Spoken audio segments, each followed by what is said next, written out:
And even if we don't get Weimar Germany style, Zimbabwe style hyperinflation, we're still going to get, Argentina-type inflation, which wasn't hyper, but it was pretty damn high. You got to protect your wealth. You got to protect your portfolio because we're going to have massive inflation regardless of who wins the election. If Germany leaves the euro and goes back to the Deutschmark, then the euro's toast. Gold was the reserve before the dollar, and it will be the reserve after the dollar. In fact, the only reason the dollar became the reserve currency of the world was because it was not only backed by gold, but convertible on demand into gold.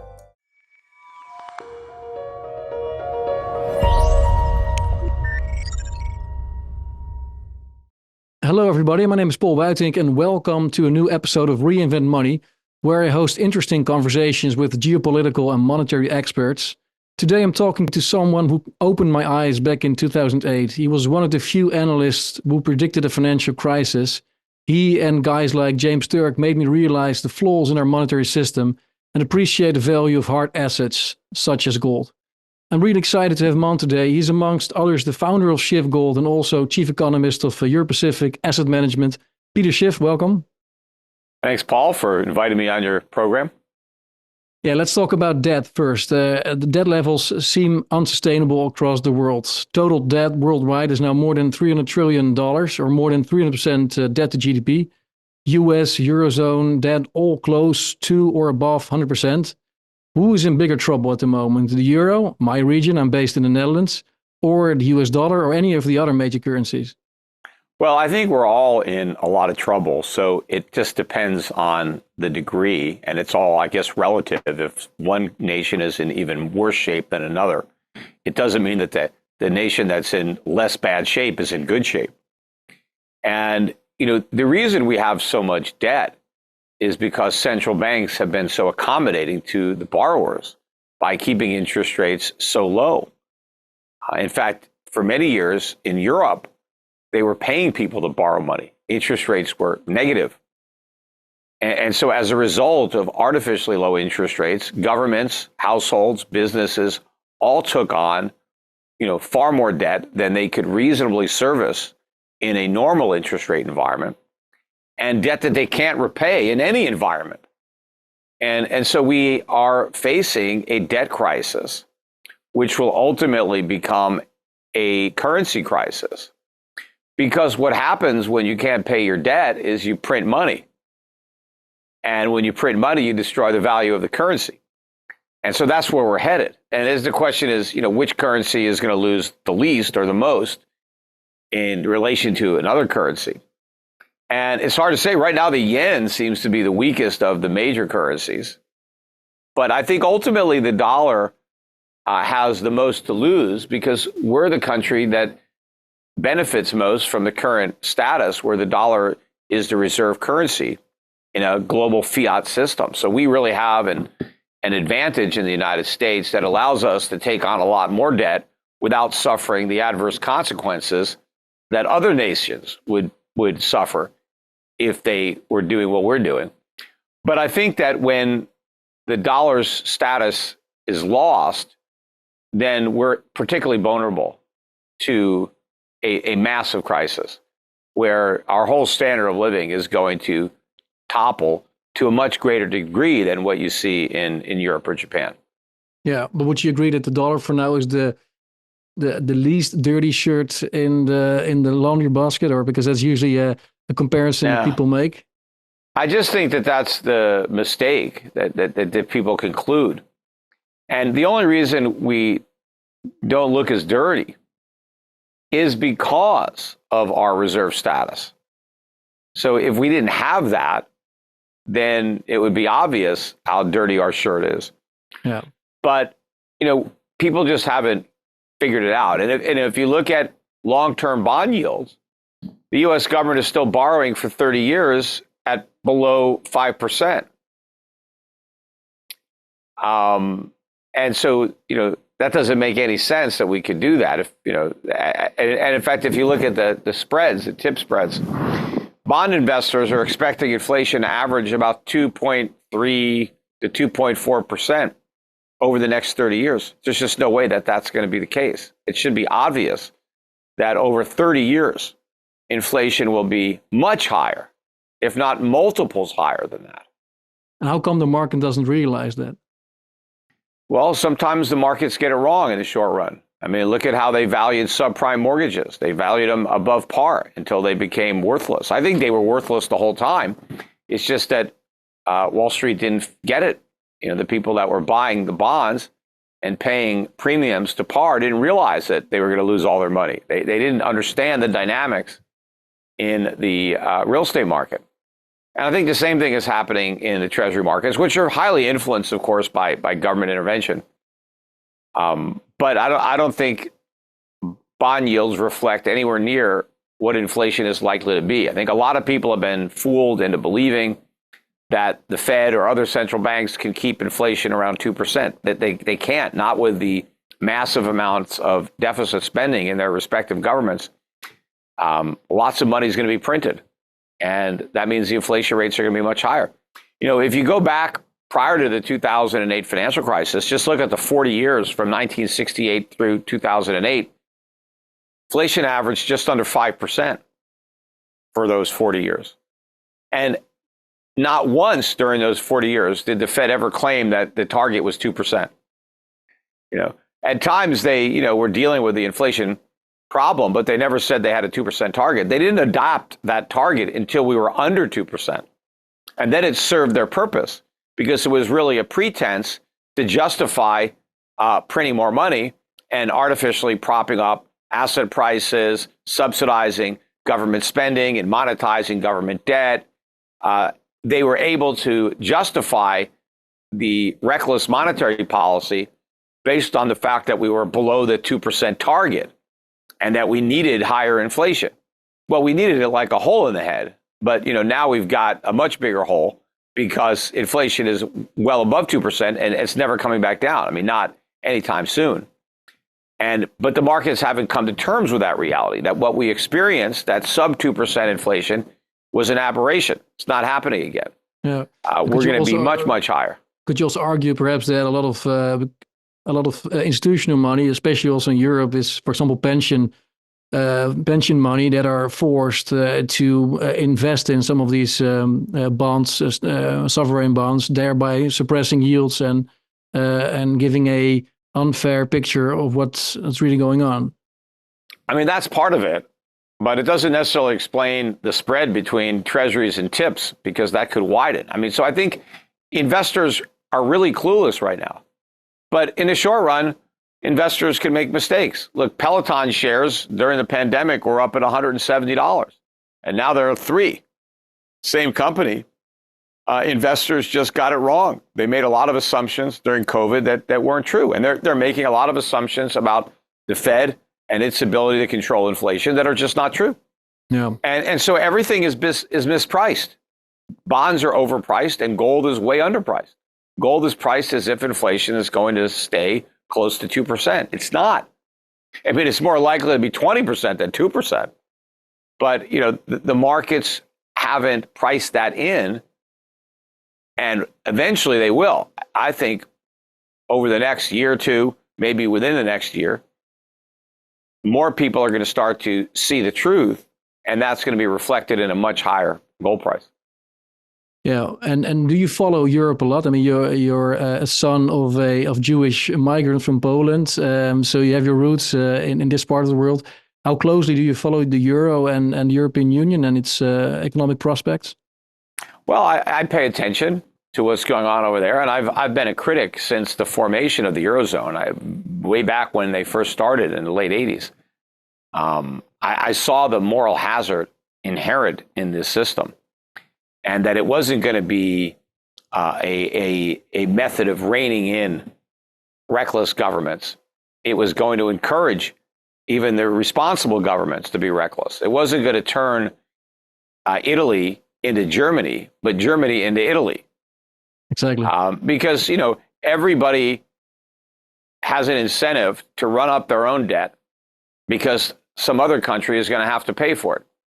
And nobody wants to be fiscally responsible if they're going to be held responsible for the excesses of the profligate countries. And that's why all the debt to GDP levels are much higher now than they were before the Eurozone was created. And initially they try to say, well, if you get to a certain level, we're going to kick you out. Nobody gets kicked out. Everybody's afraid to kick anybody out. So the moral hazard is incredible. And, look at Germany, look at, the Bundesbank, which never would have condoned the type of excess, these asset purchase programs and negative interest rates. They never would have done that. And then look what Switzerland did. They weren't even part of the nonsense, but they participated because they didn't want the Swiss franc to gain too much value against the euro. And so they ended up following a reckless path. So everybody has been following the leader down the primrose path. And so the whole world is going to suffer the consequences of these monetary policy mistakes that engendered fiscal policy mistakes, because if the central banks had been independent, the governments would have had to rein in the excess spending years ago. Yeah, and you started your career at Lehman, if I'm not mistaken. What would be a new Lehman moment? Let's say the euro will break apart. I mean, I'm more bearish on the euro maybe than you, because I think the euro goes first and then later the dollar will go. But if the euro goes, and given how interconnected all these currencies are, would the global fiat system or the US-based fiat system survive a fall of the euro at all? Well, I don't know. I mean, the euro, the question is, how will it go away? I mean, maybe the euro will break apart in that there will be a core group of nations that continue with the euro, and there will be other nations that separate. In that case, the euro could end up being stronger, right? If you get rid of Italy and Portugal and Spain and some of the southern countries, and you just leave Germany, Austria, the Netherlands, I mean, a few other countries that are not as recklessly irresponsible.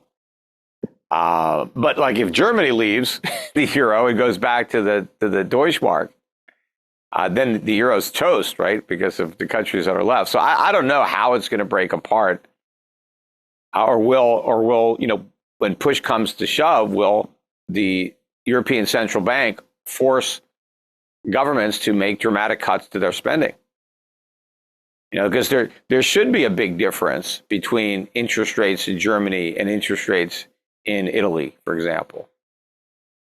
And that's what would cause the Italians to put pressure on their politicians to cut spending if their deficits were leading to excessive interest rates. You can't just say, well, let's just let the ECB buy those bonds and give a subsidy to the Italians to keep on being profligate. And then that pisses off the German citizens. Hey, why are we doing this? We're having to pay somewhat higher rates because of the deficits in other countries. Let's just run bigger deficits ourselves. Why should anybody be fiscally responsible if they don't get the benefit? You're going to get the benefit, or that you're going to be treated the same whether you're responsible or not. Right? It's kind of like a socialized system of monetary policy, not a free market, and so the consequences are obvious. But they've held it together for a while. But it's obviously like, now, I mean, it's getting more and more difficult. It's like a monetary tragedy of the commons, right? Everyone has an incentive to participate in to graze as much as possible because the other ones are doing it as well, until you reach a point where there's nothing left anymore, no grass. And if you look at the sentiment in Europe, and also if you look at the European elections that are coming up soon in next month, that the sentiment is now turning against some of these Euro-centric and centralized spirits. So it's going to be interesting to see in the next few months what the climate will be like here in Europe, and how it will look like for Europe going forward. Mm-hmm. So back in 2005, there was this Dutch documentary that you played a part in. It was called The Day the Dollar Collapses. Back then, debt to GDP in the US was 61%, and now, of course, it's double that. Interest rates were more or less around the same level, 4.5% for a 10-year treasury.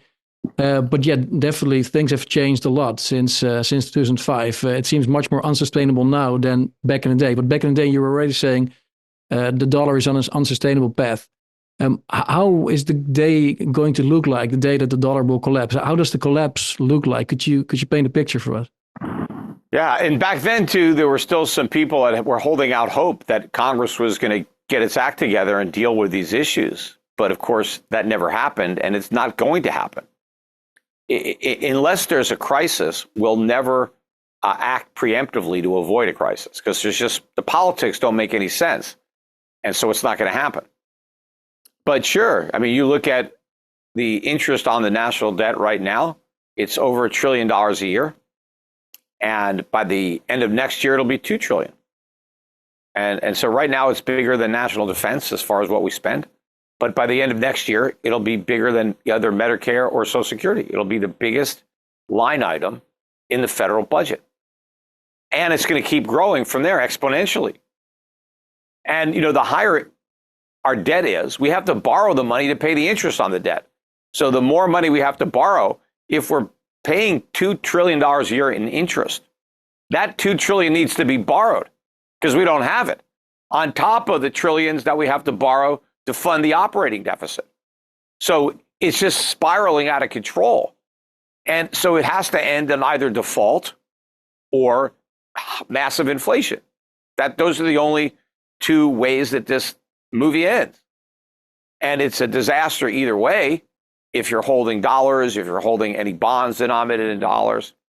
But what it's most likely going to look like on an inflationary default, rather than a legitimate, we can't pay, and so we're not going to do it, everybody gets paid in money that's not worth very much, is prices go through the roof and the value of currency collapses.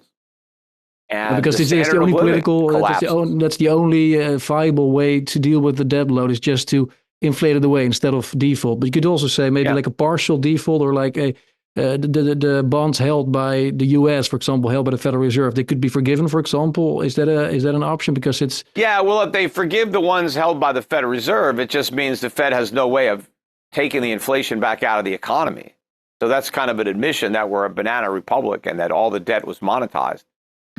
But, you know, it's more likely that maybe they would default on the debt held by the Chinese, for example.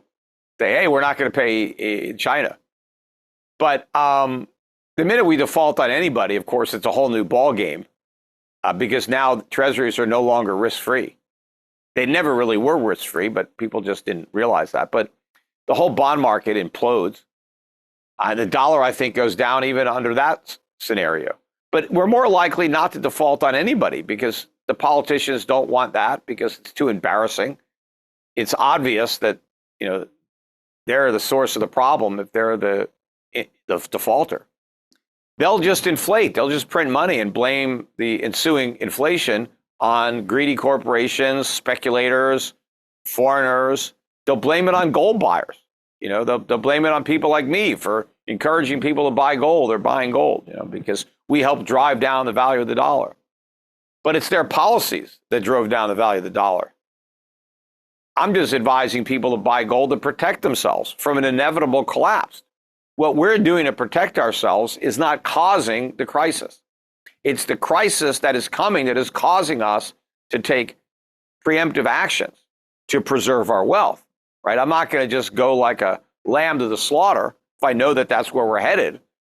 So I'm going to try to do something. And I do that. You know, I help my clients buy physical gold. I also help them accumulate real assets around the world that I think will survive hyperinflation or very high inflation. Even if we don't get Weimar Germany style, Zimbabwe style hyperinflation, we're still going to get, you know, Argentina-type inflation, which wasn't hyper, but it was pretty damn high. Yeah.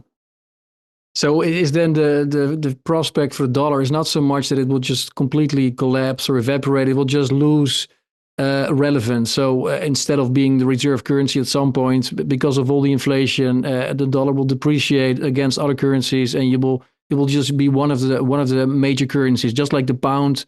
The British pound is still there. It's not the reserve currency anymore, but it still plays its role in global commerce. Yeah, I mean, the dollar will play a role, but a very diminished role. But the problem is that the U.S. economy can't function in its current form without the dollar being the reserve currency, because we have no way of funding a $1 trillion plus annual trade deficit. And so the dollar is going to collapse to the point where that trade deficit goes away.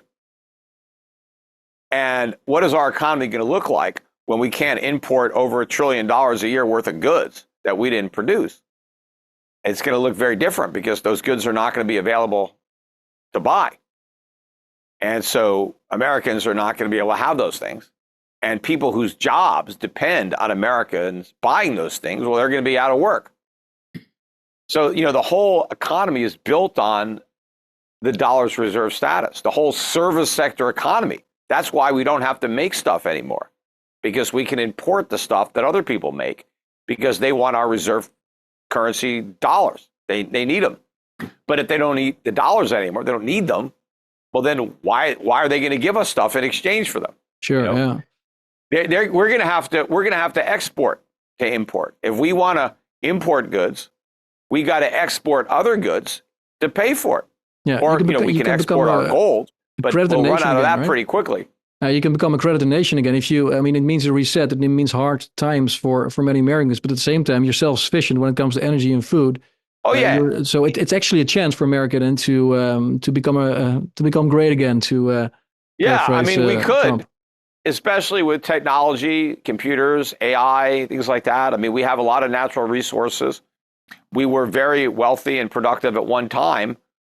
We could do that again.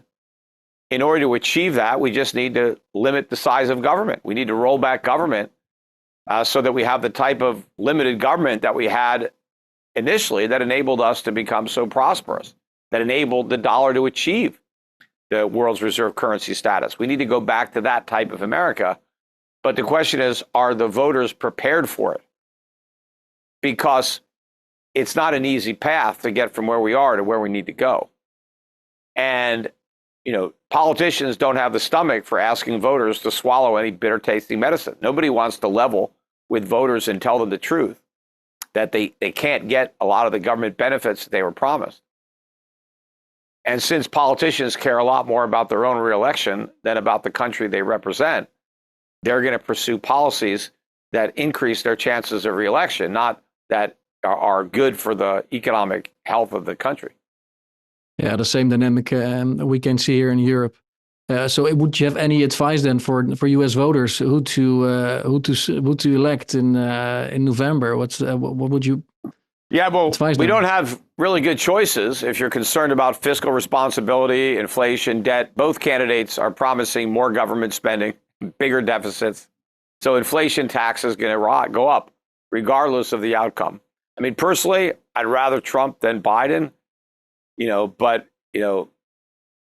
he's not a panacea. And his first term was a failure, in my opinion, because the debts got a lot bigger while he was president, even before COVID. I mean, sure, with COVID, they went off the charts, but that COVID response was a mistake. And that laid the foundation for the Biden to expand on the mistake and make it even bigger. So, you could vote for Trump, the lesser of the two evils. But you got to protect your wealth. You got to protect your portfolio, because we're going to have massive inflation regardless of who wins the election. Yeah. And so that's something that you have to do. You got to vote with your feet in moving your money around. I think you get your money out of paper into real assets. And that's not just gold or silver. That's also stocks, but companies that own real assets, plant and equipment, resources, land, IP, things that have actual value. Because what you don't want to own is just a piece of paper, a debt instrument that will get wiped out. It's just a fixed payment where you're going to get paid a quantity of money in the future, because you don't know if that quantity of money is going to have any value. But if I own real assets, they'll have value. And so that's what you want to own. And you want to be in the right countries, the right markets, the right sectors, the right companies. Yeah, and what about gold then? So I get your point that in these inflationary times and with all the geopolitical uncertainty, it makes sense to own gold. What would be the role of gold in this new de-dollarized world order where the dollar is just one of many currencies? First of all, will there be a new reserve currency or will it be an era where we have all sorts of currencies that we use without having one dominant one for a global trade? Yeah, I don't think there's going to be a reserve currency that will immediately replace the dollar. So I think we go back to gold as the primary reserve for all currencies. Gold was the reserve before the dollar, and it will be the reserve after the dollar. In fact, the only reason the dollar became the reserve currency of the world was because it was not only backed by gold, but convertible on demand into gold. And so that stopped in 1971. And so the world continued to use the dollar as the reserve, even though it no longer had the characteristics that enabled it to be the reserve. So if we had the Bretton Woods agreement, and at that time the dollar was not pegged to gold and was just fiat, it never would have achieved that status. Nobody would have agreed to it. So they agreed to it, and then once they agreed to it, over time, the world got so dependent on it that when we defaulted, they devalued the dollar. I mean, if you go back and look at the exchange rate of the dollar in 1971, when Nixon went off the gold standard, you used to be able to buy 4 Deutschmarks to the dollar. But by the end of that decade, it was down to 1.5. It used to be able to buy 360 yen for $1. At the end of the decade, it was about 150. Swiss francs were less than 25 cents a piece. By the end of the decade, they were 80 cents. Right? So the dollar lost a lot of value, but it didn't lose its reserve status. And one of the reasons was probably the petrodollar, which was the introduction and getting the OPEC countries to price their oil in dollars. Now, they had to price it a lot higher. When we went off the gold standard in 1971, oil was $3 a barrel. But by 1980, it was $30 a barrel because the dollars that we were paying were a lot less valuable than the ones that we paid when gold was $35 an ounce. Because by then it was 800. But I think we go back to gold. Gold's going to be remonetized, not because the governments want it, but because the public is going to demand it. I mean, that's what's just going to happen. There's just no other way that it can end. We got to go back to real money. And the catalyst will be a currency crisis. And then that's where people are going to go. Because I don't see that the yen or the euro or the Chinese RMB, they shouldn't be the reserve currency either. I mean, no government should have that privilege. Yeah. We need real money. We need a monetary system based on money. If we're going to have currencies, they need to be backed by real money. And that's also my problem with Bitcoin, among others. That's just like a fiat cryptocurrency. We need a real cryptocurrency, which would be a cryptocurrency backed by real money, backed by gold. So if you tokenize gold and put it on a blockchain, that works. If you just create 21 million Bitcoin that have no intrinsic value, that doesn't work. Yeah, I do like Bitcoin myself. A lot of my customers, they like both gold and Bitcoin, but I know you don't like it at all. So people like Bitcoin because they've made a lot of money in it. They bought it lower and it went up, so that's why they like it. Yeah, I also liked it when I was living in South America and Ecuador. It would take me days to wire money from Holland to Ecuador, and with Bitcoin, I could do a lot of things I couldn't do with euros. So for me, it was very convenient. Yeah, the reason though it's so hard to wire currency is because of government regulation. It's not because if it wasn't for all this government regulation, wires would be very easy to send and very cheap to send. So the question is, how long will Bitcoin have that advantage before the regulators really clamp down and making it a lot more expensive to send money? Because that's where we're headed, right? They're gonna use terrorism as a way to get it done, money laundering, criminals, drugs, but it's all about tax evasion. That's what they're really concerned about, and monitoring the people and knowing exactly what everybody's doing and where their money is going. And so I just think that the regulations are going to get more and more onerous on crypto transactions, in the future. Yeah, you see it in Europe already with the new MiCA laws that are going to be effective soon. It's becoming very difficult to use crypto in that way. Of course, if you do it outside of the system, it's still possible. But using all the institutions and companies with crypto, then you have the same regulation now as banks almost. So what you have to present to a company when you open an account is not different anymore from a bank. So It's becoming in that sense mainstream, but it's also losing perhaps some of its strength then if it's just like a bank. But what I do now people are giving up and they're just buying ETFs. They don't even want to buy Bitcoin. They just buy some ETF where a third party has custody and they pay a storage fee. I mean, that defeats the whole purpose of Bitcoin. Yeah, but then the gold-backed stablecoins, you mentioned it a few times, but I follow the volumes. It's just peanuts. It's nothing. For years now, it's been nothing. So I sometimes check over the weekend to see, for example, I would like to know what the gold price is doing over the weekend. So I check it as a proxy. You don't even need stablecoins. The main thing they do with them is trade Bitcoin, because people could use Venmo, they could use PayPal, they could use Zelle. There's all sorts of payment, and they have AliChat or WeChat in China. There's all kinds of systems all over the world where it's very cheap and easy to send fiat currencies around, without having to go through a bank wire. But I mean, the gold. It's only when you're talking about large amounts that the wires become onerous and lots of compliance. Yeah. Well, you like the gold-backed ones. You like them. You've mentioned them a few times in some of the podcasts, but the gold-backed stablecoins are really not much at all in terms of size and volume. Remember, almost all the demand for crypto is to get rich quick. It's all about buying the next Bitcoin or buying Bitcoin because it's going to, 10x again or 100x or whatever, go to the moon. And so that's where all the demand is. That's where all the action is. Nobody cares about a crypto backed by gold. It's not sexy. It's not exciting. In fact, the whole selling point of Bitcoin is that it makes gold irrelevant, that gold is obsolete, that this is the new gold. This is better than gold. People like me are dinosaurs. We're boomers. We don't get it, right? Gold's a worthless rock. So that's the attitude. So why would anybody want a crypto that's tied to some worthless yellow rock? The crypto people don't even know. But still, you like metal. it because you often say that you like it. So in a way, that's but there's just no demand. Also, most people that I know. Look, when people want a cryptocurrency to actually use it as money, to have a viable medium of exchange and a unit of account that also is a store of value, there'll be demand for tokenized gold-backed cryptos.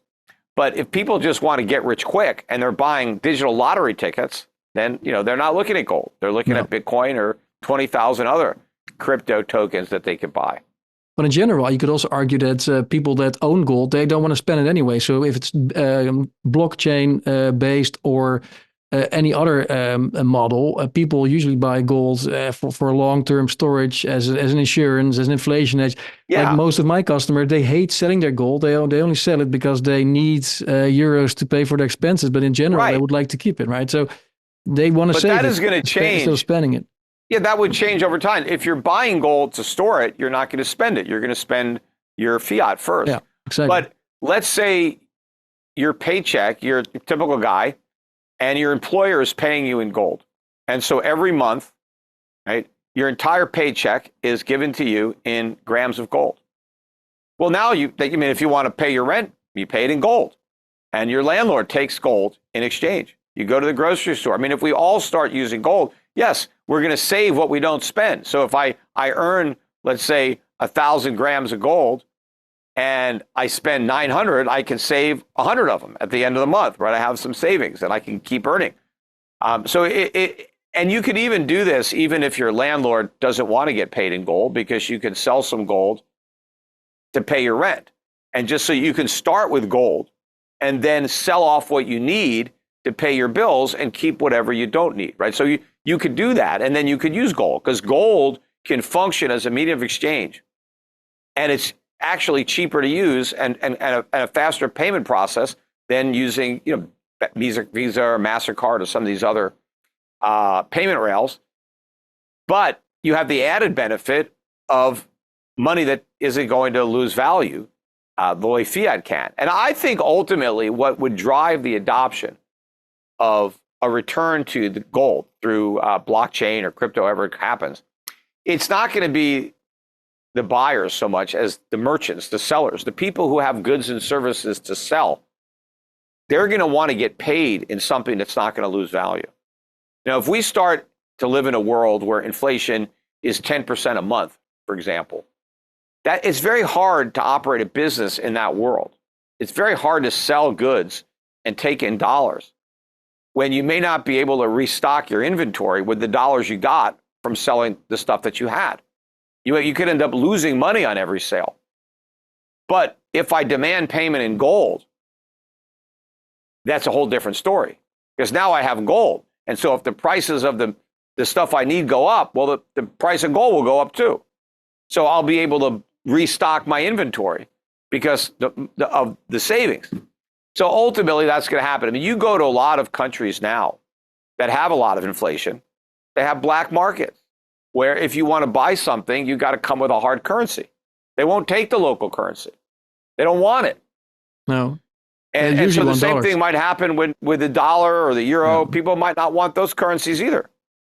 And what would you advise people then in terms of storage? Because we've seen, especially after the start of the war in Ukraine, that the Russian assets for 300 billion were frozen. So confiscation is always a risk. If you store your gold somewhere else, there's always this risk, the counterparty risk.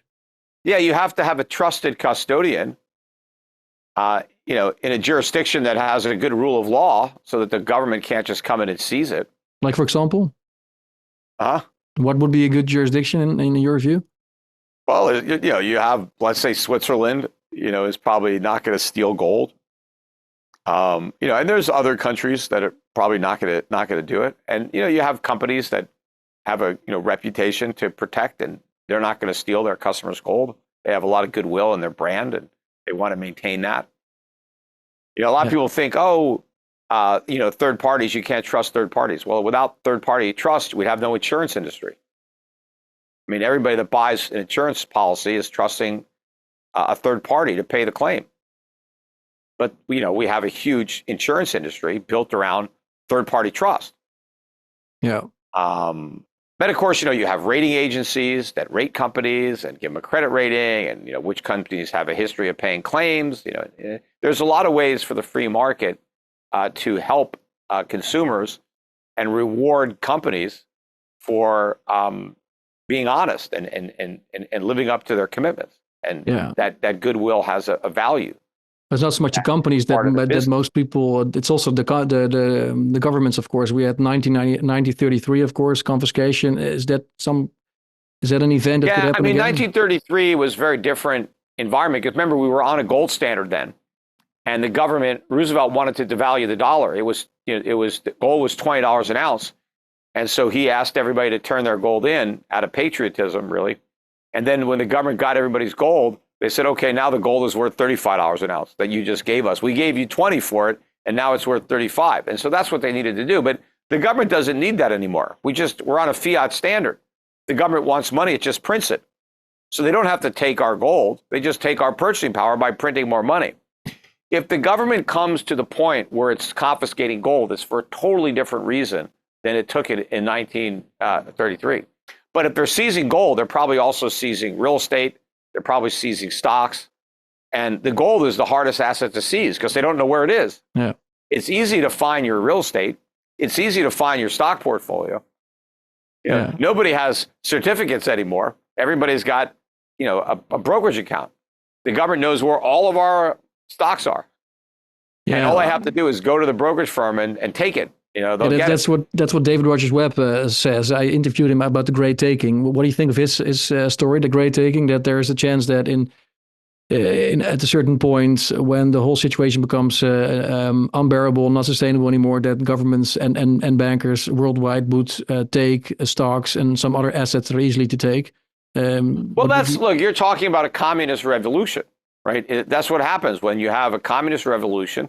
The government seizes private property in the name of the people, takes it away from the owners. So is there always a risk that a nation goes communist and they just seize everybody's assets? Yeah, that's the risk. And the asset that's hardest to seize is your gold coins. But I hope that doesn't happen. I mean, I think that's a low probability event that we actually have outright nationalization of private property and the means of production. I mean, it's happened, in countries. Cuba had a communist revolution, and that was a big problem for Cuba. It still is. Yeah. Well, I hope that doesn't happen in the United States. Yeah. But that's what it would take for them to seize your gold. I mean, because there's no legal or constitutional authority or reason for them to take your private property. At this point, we can't rule out anything. We live in bizarre times. But thanks so much for your time, Peter. Any closing remarks from your end? Something you wanna tell my viewers? Just thanks for having me on, and anybody who wants to buy some gold and silver should contact Schiffgold. I mean, we're not selling nearly as much as you would think, given that gold has almost hit or has hit $2,400 an ounce. We hit all-time record highs in all currencies. We should be doing a lot more sales, but it's not just Schiffgold; it's throughout the industry. In fact, Americans have been net sellers of gold this year. If you look at the ETF outflows, so that's normally not how investors behave. They don't sell gold when it's making new highs. They typically buy it, which is why we're probably going to keep rising, because we're not going to rise until the public finally throws in the towel and buys. Then we might have a dip. We'll have our first correction. But I think right now, I think it's clear sailing for much, much higher gold prices. Yeah, and silver too, in particular, which is still a fraction of its old high. So silver's a good buy. And my asset management company, Euro Pacific Asset Management, people who have portfolios that they like me to manage. I have a team here in Puerto Rico. We build diversified portfolios. We can concentrate in the mining sector, or we can have more broad portfolios that are more focused on balanced growth and income. But it's all about inflation hedges, stagflation, preparing for a world where the dollar is no longer the reserve currency. I think it really changes the investment landscape. I think that people who haven't adjusted their portfolios in advance are going to experience a significant degradation in the value of those portfolios. So I think if you get in front of this wave, I think you can surf it and have good returns. Yeah. Other people can follow me online at I'm on Twitter, or not Twitter, X, Peter Schiff. I got over 1 million followers there now. So I post a lot. I'm on Facebook, Instagram, YouTube. I have almost 600,000 subscribers to my YouTube channel. You can listen to my podcast there, or at schiffradio.com, The Peter Schiff Show. Also just recently started a new newsletter. Free newsletter comes out every day. Schiff Sovereign. Just got to go there to sign up. We put out a lot of content. Right. I'll put all the links in the show notes so people can easily look them up.